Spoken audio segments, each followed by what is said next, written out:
কি অবস্থা নাই জুলাইয়ের গণ অভ্যুত্থানে যে স্বৈরাচার সরকারকে বিদায় করেছে, হাজার হাজার ছাত্র আহত হয়েছে, শত ছাত্র নিহত হয়েছে, গুম হয়েছে।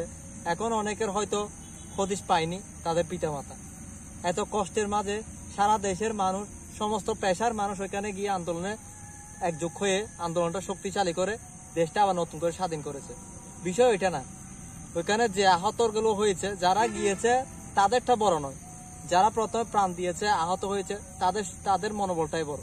বর্তমানে শত ছাত্র, আমি একটা নিউজ দেখছিলাম যেখানে 900 কতজন হতে চোখে আঘাত পেয়েছে, তার মধ্যে 98 জন 2 চোখ হারিয়ে ফেলেছে। তো এরকম অনেকে হাত হারিয়ে ফেলেছে, অনেকে পা হারিয়ে ফেলেছে, এখন অনেকের এই ছিটা বুলেট এখনো তাদের শরীরে রয়েছে।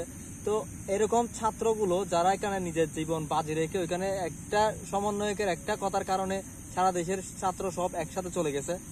এখন একটা নিউজ দেখলাম, আন্দোলন স্বাধীন হওয়ার পর, দেশ স্বাধীন হওয়ার পর নাকি তেমন কোনো সমন্বয়ক তাদেরকে পার্সোনাল ভাবে মেডিকেলে গিয়ে দেখে আসে নাই।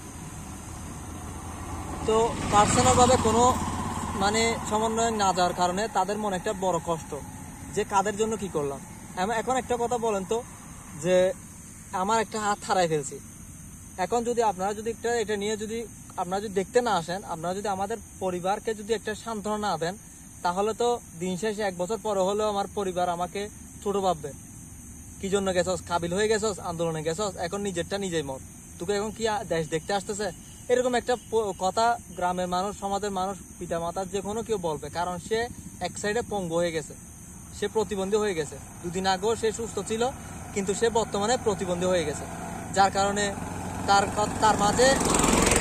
কারণে তাকে কথাগুলো শুনতে হবে, কিছু করার নেই। তো আপনারা যদি এখন কি একটু দেখা না দেন তাদেরকে, তাদের একটা কথা বলছিল যে সমস্ত আহত ব্যক্তিদেরকে কি চিকিৎসার খরচটা সরকার বহন করবে, কিন্তু করছে না।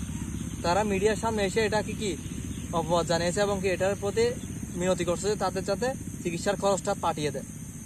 তো এখন বলতে পারেন তারা মিথ্যা বলতেছে। আসলে এতগুলো আহত ছাত্র কখনো মিথ্যা বলবে না। হয়তো আমি মানলাম সমন্বয়করা বর্তমানে বিভিন্ন কাজে ব্যস্ত, তাদের ওই সময়টা দিতে পারতো না, কিন্তু এখানে তো তারা 3-4 জন সমন্বয়ক না, এখানে শত সমন্বয়ক ছিল পুরো বাংলাদেশে। নির্দিষ্ট করে যখন প্রতিটা থানা থেকে একটা সমন্বয় করে থানা মেনটেন করার জন্য নিয়ম করা হয়েছে, তখন ওই থানার সমন্বয়কদের দিয়ে ওইখানে আপনার গ্রামের যতগুলো আহত ব্যক্তি আছে তাদের মাধ্যমে একটা লিস্ট করে কিছুটা সাহায্য কিংবা কিছুটা আশ্বাস দিয়ে আসেন না, তাহলেই তো হয়। আপনারা যেতে না পারেন, আপনারা মানুষ পাঠান, অন্য একটি সমন্বয় পাঠান, তাদের মনে তো কষ্ট তার থাকে না। তো কি বলবো, তাদের কষ্টটা তারাই বুঝবে। তো আপনারা বিষয়গুলো বুঝবেন, তাদের কষ্টটা একটু বোঝার চেষ্টা করবেন। দেশটা এমনি এমনি স্বাধীন হয়নি। তারা না থাকলে, তারা হয়তো আহত না হলে, তারা হয়তো শহীদ না হলে আমাদের মতো সাধারণ মানুষ জেগে উঠতো না, এত সাহস পেত না, এত রাগ জমতো না। তো তাদের সবচেয়ে বড় অবদান, তাদেরকে প্রথমে প্রায়োরিটি দেওয়াটা আমাদের কর্তব্য। তো আপনারা ওইটাই করবেন। ধন্যবাদ। আসসালামু আলাইকুম।